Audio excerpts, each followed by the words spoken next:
अस्सलाम वालेकुम दोस्तों। इस हकीकत से आप इनकार नहीं कर सकते कि इंसान एक जज्बाती मखलूक है। अपनी जिंदगी के बहुत बड़े बड़े फैसले मंतक के बजाय जज्बात से लेता है। अगर किसी के घर आग लग जाए तो वो कभी ये नहीं सोचेगा कि आग कम है या ज्यादा है, बल्कि वो अपने घर वालों को उस आग में से बचाने के लिए निकल पड़ेगा।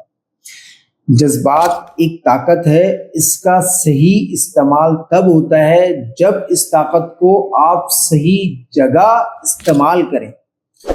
अगर आपको पता है कि आपके अंदर क्या खूबियां और खामियां हैं तो आप अपने जज्बात से बहुत बड़े बड़े काम ले सकते हैं। इस जज्बात के जरिए आप अपनी जिंदगी के बहुत बड़े बड़े फैसले बहुत आसानी से हल करवा सकते हैं। जो काम आपको मुश्किल लगते हैं, जज्बात की ताकत उन कामों को आपके लिए आसान कर देती है। शर्त यह है कि जज्बात का सही इस्तेमाल आपको आना चाहिए। जज्बात का सही इस्तेमाल आप कब सीख सकते हैं? जब आपको पता हो कि मेरे अंदर क्या खूबियां हैं और क्या खामियां।